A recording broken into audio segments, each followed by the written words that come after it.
Segment of the day is Central Valley Electric Update, and Raelynn is here. Kyler is here. Good morning. Good morning. How are things? Good. Well, good. So have you started singing Happy Birthday? No, not yet. Not yet? No. It's the, not your birthday. No, not mine. It is the co-op's birthday. Absolutely, yes. So Central Valley Electric was incorporated June 23rd, 1937. So tomorrow will be 85 years. Wow. And yeah, that's a long time. It is, yeah. Anything, and it's still here. Yes. Because there's been a lot of things that have started and have gone by the wayside. Right. Of course, the co-op provides electricity, so it's pretty hard to That's think of pretty them important. ever going away. Important. So yeah, we were incorporated in 1937, and then we didn't start providing power until the following October. So in October of 1938 is when we kind of first started powering homes. Okay, and it was formed to provide power for which part of? Pretty much its territory now. Maybe not all of the territory now, but I know I have done research looking back at different things. And so there was a group of concerned citizens that got together at the Cottonwood Gin and had a meeting and decided to form an electric co-op because it was too expensive for for the utilities at the time to extend power out into the rural areas. And so that's kind of why they kind of created the co-op, is to get power to the rural areas. And since, in our 85 years, of course, our territory has grown and all of that fun stuff. Yeah. So as you've done your research, were there some other tidbits or other interesting things that you discovered as you were doing your research for this? Nothing that really jumps out at me. I mean, it's always been governed by a board of directors, and those board members are customers and members of the co-op. And so, we're having a board meeting today. So those guys, there's 7 board members. They go in and they make the decisions and try to do the best they can by the co-op and the membership. So I think it's interesting. It's kind of generational too. So one of the gentlemen on our board right now, Steve Spence, he's been on our board. What did we see this morning? 7 years? Yeah. He's been on our board for 7 years.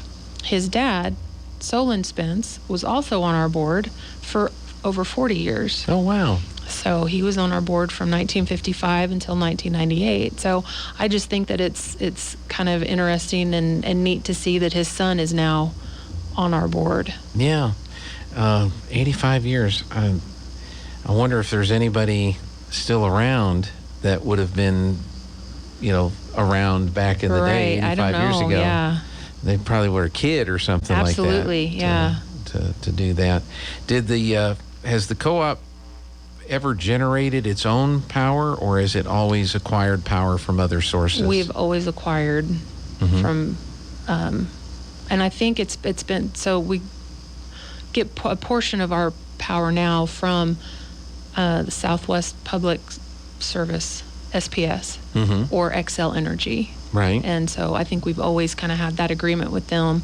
So we're in the process of transitioning off of them and onto Western Farmers Electric Cooperative, who will, I think by 2026, maybe even in the next couple of years, they will be providing all of our power. Okay. And they have actual generating facilities they do. that generate power. They do. And that's part of what's shared, like in your annual meeting and in your some of your newsletters, some of the information about that group and where their power comes from. Yeah. Because people have concerns, especially after last winter, the freeze that affected a lot of consumers in Texas. Where's CVE getting their power? Are we going to have to worry about that type of thing? And that's we were kind of under some strict. We did have to do some rolling blackouts during that time, because we do get our power from Western Farmers is generated in Oklahoma. So all that area of the country was having a cold spell. Yeah. So, and then we are regulated by the New Mexico Public Regulation Commission, where a portion, I think right now it's 10% of our power has to come from renewable resources. Okay. And we will exceed that. And Western farmers, they have wind farms, they have solar farms that we get power from. So we meet all of those requirements right now that we're supposed to. Sure. I think a lot of folks are fine with that. Just that when it gets really cold or really hot. Sure.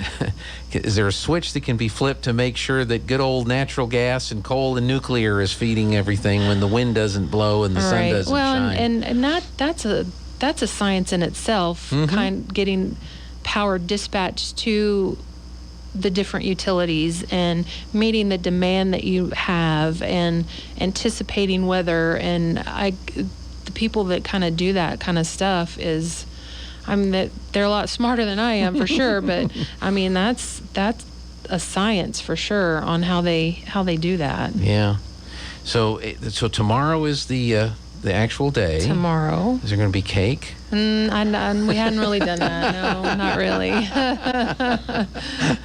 No. Because who's going to blow out the 85 candles? Yeah, I don't know.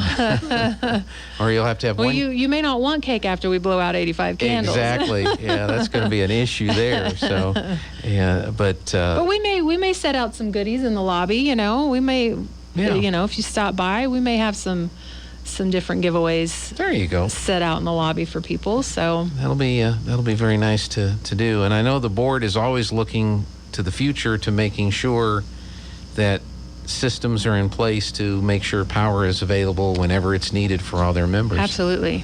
Yeah. We've got a very good, strong board of directors. So good. They work well together. They work well with the employees. They're great. So good.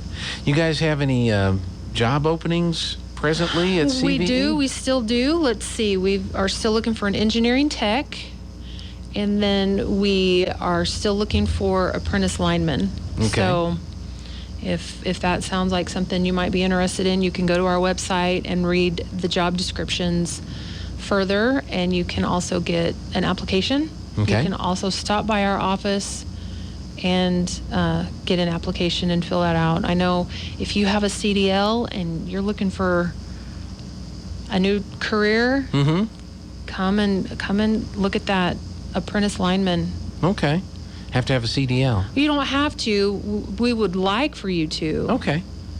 So, well, there's a place in town where I think you can get a CDL. You can get, yes. Yeah, so you can get certified for that. Right. So I keep thinking, what's going to be my second career? You can go get that CDL. Get that CDL. Well, when we lived down in Alabama, I thought, well, I'm just going to retire.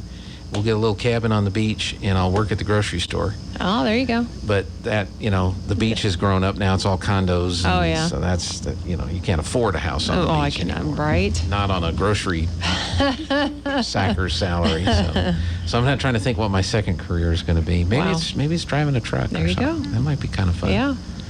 I'll have to learn all the songs. I'll have to get my CB lingo back. Get you a little cool trucker cap. That's right. Anything else we need to cover today? No, just, if you guys have any questions about any of the rebates or anything that we can do for you, then just give us a call at 575-746-3571, or you can go to our website. Our website is full of information, and that is cvecoop.org. All right. Raelynn, thank you so much. Yep, thank you. Happy birthday. Hey, thanks. All right. That's it for the show today. We'll see you back here tomorrow. This is K.